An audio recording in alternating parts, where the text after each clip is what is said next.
Bonjour à tous, un nouveau focus consacré aujourd'hui à l'exécution des opérations de dépenses, l'exécution d'un budget public et la réalisation des opérations de dépenses qui ont été prévues. L'idée, c'est ici de maîtriser au terme de ce focus les 4 étapes nécessaires pour faire sortir de l'argent de la caisse publique, 4 étapes qui supposent préalablement de maîtriser 2 notions essentielles, ce sont les acteurs de l'exécution budgétaire dont il est question ici, à savoir les ordonnateurs d'une part et les comptables publics d'autre part. Les ordonnateurs qui sont ceux qui détiennent le pouvoir de décision en matière budgétaire au sein de l'administration et les comptables publics qui sont les seuls autorisés à manier les fonds publics, à ouvrir la caisse publique pour en faire sortir de l'argent et payer les dépenses correspondantes. Pour appréhender de manière assez précise les rôles et compétences de ces ordonnateurs et des comptables, je vous renvoie dans le cours de droit public financier à l'épisode numéro 30 qui est entièrement dédié à ces acteurs et qui vont vous permettre d'appréhender de manière un petit peu plus fine les droits et obligations respectives des ordonnateurs et des comptables. Il faut bien comprendre que le comptable est un agent de l'État, il n'est pas supposé être sous l'autorité hiérarchique de l'ordonnateur, il a un rôle très important à jouer avant d'ouvrir sa caisse, il doit en effet s'assurer que l'opération de dépense qui lui est demandée d'être exécutée est bien régulière et qu'au final, le paiement qu'il va réaliser ne conduira pas à un manque dans la caisse publique. Alors pour comprendre tout cela, nous allons reprendre successivement les 4 étapes de l'exécution de l'opération de dépense. Nous allons débuter par l'acte d'engagement qui est la première étape, qui est un acte juridique d'ailleurs par excellence. Tout d'abord, prenons la définition issue du texte réglementaire applicable, à savoir le décret du 7 novembre 2012 sur la gestion budgétaire et comptable publique, l'article 30 de ce GBCP nous définit l'engagement comme l'acte juridique par lequel une personne morale de droit public constate une obligation de laquelle résultera une dépense. Par nature, l'acte d'engagement est un acte administratif. De vos cours de droit administratif, vous pouvez effectuer un rapprochement assez conséquent. L'acte d'engagement peut être un contrat passé avec une entreprise, peut être une délibération accordant une subvention à une association.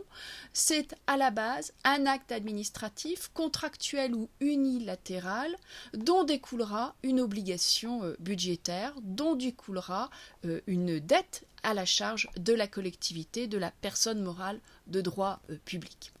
Lorsque l'acte d'engagement a été adopté, lorsque la décision a été prise de réaliser une dépense donnée, la deuxième étape qui va suivre, avec un laps de temps plus ou moins long, c'est la liquidation.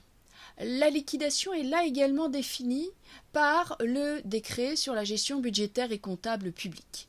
On nous dit à l'article 31 de ce décret que la liquidation est le constat de la réalisation administrative de l'opération de dépense. Il faut comprendre que la liquidation a pour objet de vérifier la réalité de la dette et d'arrêter le montant de la dépense. Autrement dit, il s'agit tout d'abord de constater que le service a bien été fait, c'est-à-dire si un contrat a été passé avec une entreprise, que l'entreprise a réalisé sa part du contrat, les machines livrées, les fournitures livrées, les services rendus, et ensuite de calculer ce qui est effectivement dû, sachant que ce montant peut être différé de ce qui avait été prévu dans l'acte d'engagement. En effet, on peut peut-être supposer que moins de fournitures ont été livrées que ce qui avait été prévu par le contrat.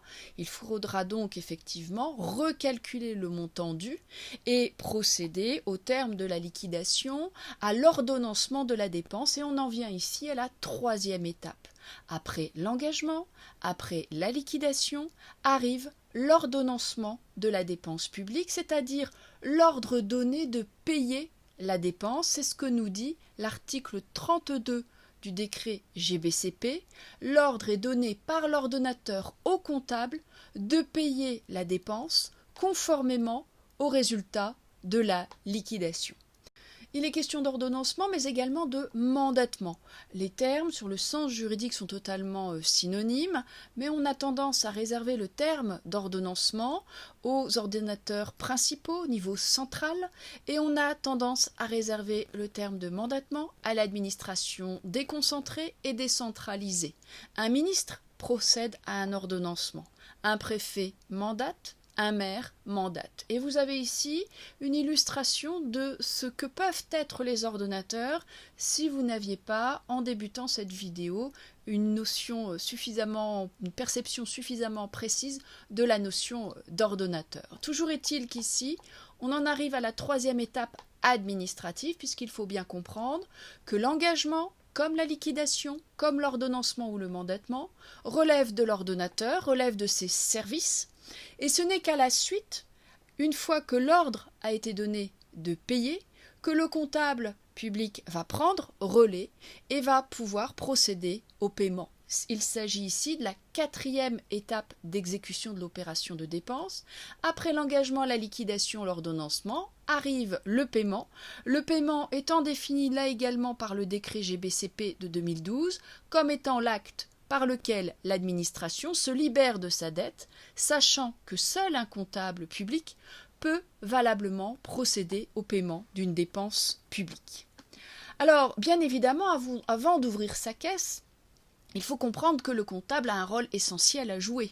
Au stade du paiement, et avant de procéder au paiement, il va devoir procéder à un certain nombre de vérifications. Il va devoir, par exemple, vérifier que la personne qui lui donne l'ordre de payer est bien la personne qui a compétence pour ce faire. Il s'agit bien de l'ordonnateur qui a compétence. Alors, lorsqu'il s'agit du maire, il n'y a pas trop de difficultés sur le sujet, mais il faut le comprendre, au sein de l'administration, il y a beaucoup de délégations qui sont pratiquées sur le sujet. Il existe donc beaucoup d'ordonnateurs délégués, et il convient bien sûr pour le comptable de s'assurer que l'ordonnateur qui lui donne l'ordre de payer dispose bien de la délégation nécessaire pour le sujet. Bien évidemment, les contrôles ne se limitent pas à apprécier la compétence du donneur d'ordre. Il s'agit également de vérifier la disponibilité des crédits. Il est bien évident que s'il n'y a pas suffisamment d'argent en caisse, le comptable public ne peut pas faire de miracle. Il devra donc opposer un refus de paiement suite à la demande, à l'ordre qui lui en a été donné. La conséquence est la même si la personne qui lui demande de payer n'a pas compétence, le comptable devra de la même manière opposer un refus de paiement. Et c'est là le rôle essentiel du comptable. Il doit, lorsque les conditions ne sont pas réunies, refuser de payer, il doit s'opposer au paiement, et ce n'est que dans quelques cas, dans quelques exceptions, que le comptable se trouve obligé, contraint de payer, alors que l'ordonnateur va faire usage de son pouvoir de réquisition. En effet, le schéma de l'exécution de l'opération de dépense ne serait pas totalement complet si on n'évoquait pas la possibilité pour l'ordonnateur de réquisitionner le comptable.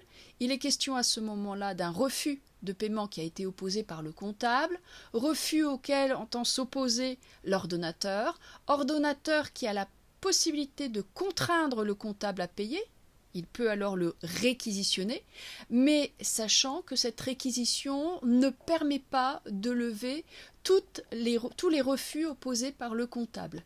Il faut comprendre que dans certains cas, le comptable est tenu de persister dans son refus de paiement. C'est notamment le cas si la personne qui lui demande de payer n'a pas compétence pour ce faire. C'est bien évidemment et également le cas si on lui demande de payer alors qu'il n'y a pas d'argent en caisse. En revanche, pour les autres irrégularités à constater, notamment en application de certains textes sur la commande publique par exemple, eh bien l'ordonnateur a toute possibilité de réquisitionner le comptable et de le contraindre à payer, alors avec une incidence en termes de responsabilité assez importante. Sur le principe, nous aurons l'occasion d'étudier le comptable, qui n'est pas le subordonné hiérarchique de l'ordonnateur, endosse une responsabilité à raison des erreurs qu'il commet dans la tenue de sa comptabilité.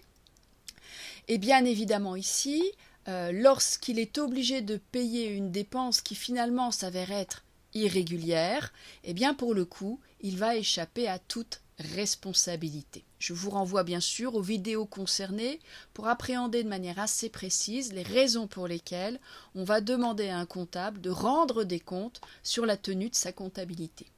Voilà brièvement résumé, tels sont les essentiels qui vous permettent de comprendre comment on fait sortir de l'argent de la caisse publique. Ce sont 4 étapes à respecter qui peuvent apparaître assez lourdes d'un point de vue administratif parce qu'il peut parfois se passer quelques semaines voire quelques mois entre le moment où le co-contractant par exemple de l'administration a réalisé sa part du contrat et le moment où il est payé. Tout ceci a conduit à mettre en place un certain nombre d'aménagements pour assouplir un petit peu le dispositif. Il y a un certain nombre de techniques, de services facturiers qui ont été mis en place, d'agences comptables qui ont été mises en place pour faciliter les relations entre les services de l'ordonnateur et les services du comptable public. Il y a également des atténuations qui ont été apportées à la répartition des compétences entre l'ordonnateur et le comptable public. Le fameux principe de séparation entre les ordonnateurs et les comptables, qui fait notamment et par exemple l'objet d'aménagements au travers de régies d'avance ou encore de régies de recettes. Il est question à ce moment-là de personnes, d'agents qui n'ont pas la qualité de comptable, mais qui vont pouvoir néanmoins encaisser, décaisser pour le compte du comptable public. Il faut savoir qu'il y a à peu près 7000 comptables en France. En comparaison du nombre de comptabilités à tenir, on comprend qu'il y a un décalage important. Il faut donc mettre un petit peu d'huile dans les rouages. Et la technique des régies d'avance et de recettes le permet totalement. C'est par exemple le cas lorsque vous avez des parents qui se présentent dans une municipalité pour procéder à l'achat de tickets de cantine pour durant la scolarité de leurs enfants.